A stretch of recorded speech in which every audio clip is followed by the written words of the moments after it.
ফিতরা আদায়ের পদ্ধতি কি? সাদাকাতুল ফিতরের তাৎপর্য গুরুত্ব সম্পর্কে জানতে চাই। ফিতরা আদায় না করলে কি রোজার কোনো সমস্যা হবে? যারা রোজা রাখে না তাদের কি ফিতরা দিতে শরীয়তে নিষেধ আছে কিনা? ফিতরার টাকা দিয়ে গরিবদের কিছু কিনে দেওয়া যাবে কিনা? তাতে কি ফিতরা আদায় হবে? আমি সপরিবারে শহরে থাকি, আমার গ্রামের বাড়ি থেকে ফিতরা আদায় করলে আদায় হবে কিনা? সাদাকাতুল ফিতর কি শিশু সন্তানের পক্ষ থেকেও দিতে হবে? প্রবাস থেকে বাংলাদেশে ফিতরা দিলে কোন দেশের হিসাবে দিতে হবে? চলুন আর বিলম্ব না করে আপনাদের প্রশ্নের উত্তর দেওয়ার আলোকিত ভবনে আমরা প্রবেশ করি। জানে আলম জানতে চেয়েছেন ফিতরা আদায়ের পদ্ধতি কি? ফিতরা আমরা কি টাকা, নগদ টাকা দিয়ে দিব নাকি খাবার দিয়ে দিব? এটা নিয়ে দুটি মত রয়েছে। অনেক উলামায়ে কেরাম মনে করেন যে ফিতরা এটি খাদ্য দিয়ে দেওয়া উচিত, যেহেতু নবী সাল্লাল্লাহু আলাইহি ওয়াসাল্লাম বলেছেন তু'মাতাল লিল মাসাকিন। ফিতরা ব্যবস্থাপনাটাই হলো খাদ্য ব্যবস্থাপনার অংশ। গরিবকে খাদ্য দেওয়ার জন্য নবী সাল্লাল্লাহু আলাইহি ওয়াসাল্লাম ফিতরা চালু করেছেন, বিদায় খাদ্য দেওয়াটাই সরাসরি উত্তম। তাছাড়া নবী সাল্লাল্লাহু আলাইহি ওয়াসাল্লাম যে খাদ্য দিয়েছেন। আবার অনেক উলামায়ে কেরাম, আমাদের দেশের মূলধারার উলামায়ে কেরাম যেমন আছেন, হানাফি মাযহাবের উলামায়ে কেরাম এবং অন্যান্য মাযহাবেরও অনেক উলামায়ে কেরামের মতে নগদ টাকা দিলে সেটিতে ফিতরা আদায় হবে, বরং সেটিকে উত্তম বলেছেন। এই জন্য যে গরিব অভাবী মানুষ তার প্রয়োজনীয় খাবারটা তিনি কালেক্ট করবেন। হয়তো আমি চাউল দিচ্ছি, তার বাসায় চিনির প্রয়োজন বা অন্য কোনোটার প্রয়োজন, তখন তিনি তার প্রয়োজনটা সুবিধা অনুযায়ী কিনতে পারবেন। সেই জায়গা থেকে খাদ্যের যে মূল্য সেটা দিলেও পরিশোধ হবে। নবী সাল্লাল্লাহু আলাইহি ওয়াসাল্লামের যুগে খাদ্য দেওয়া হতো, কারণ তখন আসলে কারেন্সি দিয়ে কেনাবেচার প্রচলন খুবই কম ছিল। তখন মূলত দ্রব্যের বিনিময়ে দ্রব্যের কেনাবেচা হতো, যার কারণে কেউ চাউল পেলে চাউল দিয়ে আটা কিনতে পারতেন। কিন্তু এখন সেই সময়টা নয়। এখন পৃথিবীতে কারেন্সি দিয়ে লেনদেন হয়ে থাকে। সেই জায়গা থেকে গরিবের জন্য অধিকতর উপযোগী নগদ টাকা দেওয়া। এই দ্বিতীয় মতের সপক্ষে উলামায়ে কেরামের বক্তব্য অনুযায়ী নগদ টাকা দিলেও ফিতরা আদায় হয়ে যাবে। আমরা যেটি বলবো তা হলো, যদি আপনি সরাসরি কোনো গরিবের কোন খাদ্যটা প্রয়োজন জেনে, ধরুন আপনি ঈদের দিন উপলক্ষে তার বাসার জন্য সেমাই, চিনি, মুরগি, চাউল ইত্যাদি কিনে আপনি দিতে পারেন, যার যার এবিলিটি অনুযায়ী প্রিন্সিপাল ফুড যদি দিতে পারেন, প্রধান খাদ্য দিতে পারেন, তাহলে সেটা হবে সরাসরি সুন্নাহর উপরে আমল করা। কিন্তু আপনার খাবার দেওয়াটার কারণে তার খাবার, এক ধরনের খাবার বেশি হয়ে যেতে পারে, এমন যদি হয়। আমরা অনেক দেশে দেখি, যেমন সৌদি আরবে এত বেশি পরিমাণ চাউল অভাবী মানুষরা পান যে এই চাউলগুলো তারা পরে অর্ধমূল্যে বিক্রি করে দেন। তো এখানে গরিবের হক বরং আরও নষ্ট হয়। যেহেতু ফিতরার ব্যবস্থাপনা গরিবের জন্য, অতএব গরিবের দিকটাকে খেয়াল করলে অর্থ দিয়ে আদায় করলেও ফিতরা আদায় হবে, এই মতটিকে উড়িয়ে দেওয়া যায় না। যাই হোক, তারপরেও সরাসরি যদি কেউ খাবার দিতে পান, সেটা সন্দেহাতীতভাবে হাদিসের উপরে প্রত্যক্ষভাবে আমল হবে, সেটি ব্যাপারে কোনো সন্দেহ রাখার সুযোগ নেই। মহিবুর রহমান আপনি লিখেছেন সাদাকাতুল ফিতরের তাৎপর্য গুরুত্ব সম্পর্কে জানতে চাই। দেখুন, সাদাকাতুল ফিতর এটি রমাদানের সর্বশেষ আমল। এই আমলের মাধ্যমে রমাদানকে আমরা বিদায় জানিয়ে থাকি। সাদাকাতুল ফিতর এটি দিতে হয় সূর্য যখন রমাদানের শেষ দিনে অস্তমিত হয় তখন থেকে নিয়ে, যখন আমরা শাওয়ালের চাঁদ দেখি সেই চাঁদ দেখা থেকে নিয়ে ঈদের নামাজ শুরু হওয়ার আগ পর্যন্ত এই সময়টুকুর মধ্যে সাদাকাতুল ফিতর আদায় করতে হয়।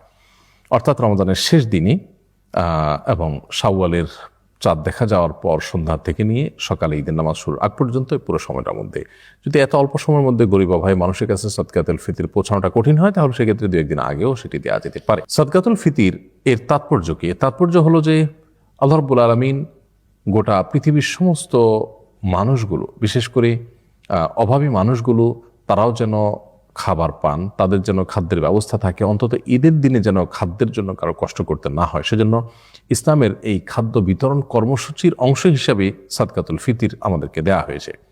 নবী করিম সাল্লাল্লাহু আলাইহি ওয়াসাল্লাম সাদকাতুল ফিতর সম্পর্কে, বা যেটাকে যাকাতুল ফিতর বলা হয়েছে, এই যাকাতুল ফিতর, সাদকাতুল ফিতর বা ফিতরা যে নামেই বলি না কেন, এ সম্পর্কে তিনি বলেছেন এটা তোহরাতান লিস-সাইমি ওয়া তু'মাতান লিল মাসাকিন। এটা হলো মিসকিনদের জন্য খাদ্য দান কর্মসূচির অংশ। অর্থাৎ ঈদের দিনে আমরা যে আনন্দ করব, আমরা যে উৎসব করব, আমরা যে ফুর্তি করব, আমরা যে ঈদের আনন্দে মেতে উঠব, তার আগে গরিব অভাবী মানুষের খাবার পৌঁছে দিয়ে তাদেরও যেন আনন্দের বন্দোবস্ত আমরা করি, সেই নির্দেশনা ইসলাম আমাদেরকে দিয়েছে। ইসলামের যে ঈদ বা উৎসব, সেটির সাথে অন্য সাধারণ উৎসবগুলোর একটা বড় ধরনের পার্থক্যের জায়গাটা এখানে আমরা দেখতে পাই। যে অন্যান্য উৎসব সময়ে শুধুমাত্র ভোগ আছে, উল্লাস আছে, সেখানে নানা রকমের আয়োজন আছে, যেগুলো শুধুই ব্যক্তির নিজের জন্য। ইসলাম আমাদেরকে যে উৎসব দিয়েছে, সেখানে দুটি উৎসবের দুটিতেই আমরা দেখেছি যে গোশত কোরবানির সময় আর ফিতরা আপনার ঈদুল ফিতরের সময় আমরা গরিবের বাসায় পৌঁছে দিয়ে তারপর নিজেরা আনন্দ করছি, ঈদগাহে যাচ্ছি, ঈদের নামাজ পড়ছি। তার মানে শুধু ভোগ নয়, বরং ভোগের পাশাপাশি ত্যাগের মহিমা যেন উজ্জীবিত হয় মানুষ, সে শিক্ষা ঈদুল ফিতর এবং ঈদুল আজহা আমাদেরকে দেয়। এবং ঈদুল ফিতর উপলক্ষে যে ফিতর আমরা দিয়ে থাকি, সেখানে এই গুরুত্বপূর্ণ দিকটি রয়েছে। আরেকটি বিষয় হলো যে রমাদানে সিয়াম পালন করতে গিয়ে আমাদের ছোটোখাটো ভুল ভ্রান্তি হয়ে যায় আমাদের নিজের অজান্তেও। সেই ভুল ভ্রান্তিগুলো থেকে আমাদেরকে মুক্ত করবার জন্য এটা একটা আয়োজন। এই জন্য নবী সাল্লাল্লাহু আলাইহি ওয়াসাল্লাম এটাকে বলেছেন যে তোহরাতান লিস-সাইমি আনিল লাগবি ওয়ার রাফাস, রোজাদার ব্যক্তি রোজা রেখে যে সমস্ত অহেতুক অনর্থক কথা বা ভুল কাজ করে ফেলেন নিজের অজান্তে বা ছোটোখাটো ভুল ভ্রান্তি হয়ে যায়, সেগুলো থেকে তাকে পরিচ্ছন্ন করবার জন্য, তার রোজাটাকে রিফাইন করবার জন্য, ফ্রেশ করবার জন্য এই আয়োজন সাদকা ফিতর দিলে সেটি হয়ে যায়।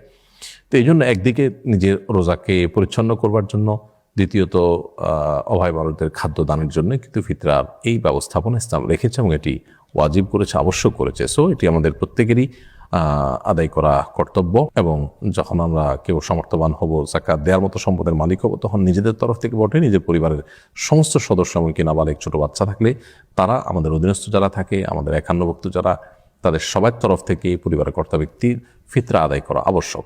ফিতরা হিসাবে তারা গরিবদেরকে খাদ্য দিবেন। অনেকগুলো আলোচনার মতে খাদ্যের বিপরীতে যদি টাকা দেওয়া হয় খাদ্য কেনার জন্য, তাতেও ফিতরা আদায় হয়ে যাবে, যেটা আমাদের উলামা ইকরামের মত এবং আরো অনেক উলামাদের মত। যদিও আরো উলামা ইকরামের ক্ষেত্রে ভিন্ন মত পোষণ করেন এবং তারা মনে করেন যে ফিতরা হিসাবে শুধুমাত্র খাদ্য দিতে হবে, যেহেতু হাদিসে খাদ্য এটা আলাদা করে স্পেসিফিকলি বলা আছে। তো নবী সাল্লাল্লাহু আলাইহি ওয়াসাল্লামের যুগে মূলত টাকা পয়সার লেনদেন, কারেন্সির লেনদেন এরকম হতো না আজকাল যেরকম হয়। তখন মানুষ খাদ্য বা আসবাবপত্র, বিভিন্ন আসবাবপত্রের লেনদেনটা বেশি করতো। তো এখন গরিবের জন্য টাকা পয়সা দিলে সে তার পছন্দ মতো খাদ্য কিনে নিতে পারে, সেজন্য টাকা দিলেও ফিতরা আদায় হবে। তবে সরাসরি হাদিসের উপরে যদি কেউ হাদিসে যা আছে হুবহু সেটার উপর আমল করতে চান, তাহলে খাদ্য দেওয়া যেতে পারে। এবং সেক্ষেত্রে আমরা চাল দিয়ে দেই, গম দিয়ে দেই, আটা দিয়ে দেই, কিংবা কিশমিশ দিয়ে বা যেটা দিয়ে দেই না কেন, এর পাশাপাশি আমরা যদি গরিব দুঃখীদের জন্য আমাদের দেশীয় ট্র্যাডিশন অনুযায়ী সেমাই বা অন্যান্য জিনিসপত্র, মুরগি ইত্যাদি, চিনি ইত্যাদি কিনে দেই, তাহলে সেক্ষেত্রে তাদের ঈদের আনন্দটা 16 করা পূর্ণ হবে। যদিও সেটা আবশ্যক হয়, সেটা ঐচ্ছিক দানে পরিণত হবে, অর্থাৎ আবশ্যক হবে শুধুমাত্র যে মূল ফিতরা সেটা হতে পারে চাল, হতে পারে গম, হতে পারে আরো যে সমস্ত খাদ্যগুলোর কথা হাদিসে আছে সেগুলো কোন একটি। মোহাম্মদ আলামিন আপনি লিখেছেন, ফিতরা আদায় না করলে কি রোজার কোনো সমস্যা হবে? ফিতরা আদায় না করলে রোজাটা কিছুটা ত্রুটিপূর্ণ থাকলো, কারণ নবী করিম সাল্লাল্লাহু আলাইহি ওয়াসাল্লাম ফিতরা সম্পর্কে বলেছেন এটা হলো তোহরাতুল লিস-সাইমি আনিল লাগবি ওয়ার রাফাস।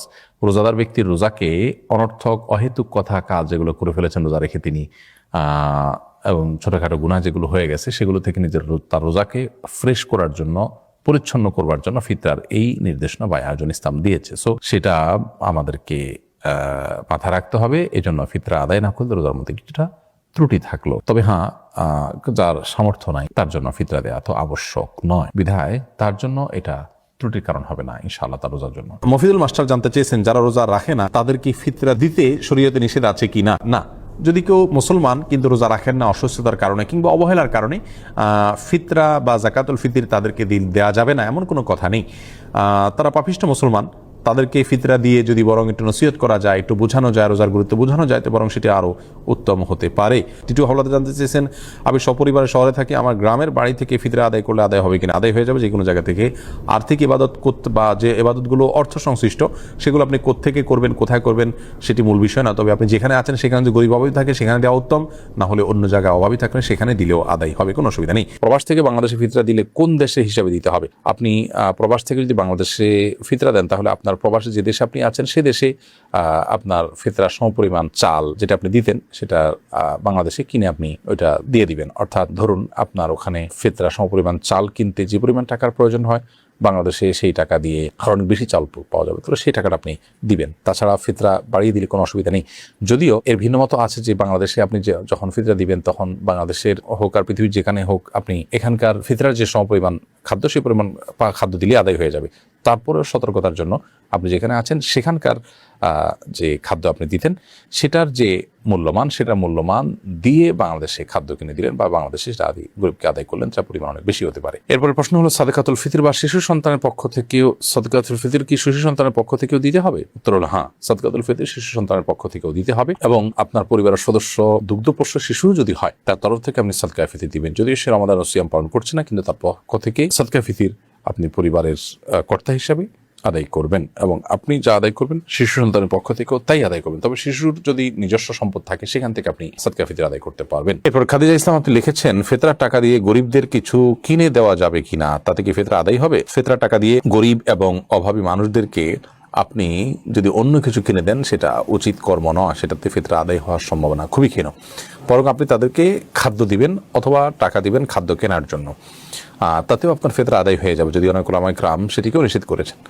তো আপনি ফিতরার টাকা দিয়ে ফিতরার বিপরীতে তাদেরকে ধরুন আপনি জামা কাপড় কিনে দিলেন, তাহলে কখনো ফিতরা আদায় হবে না।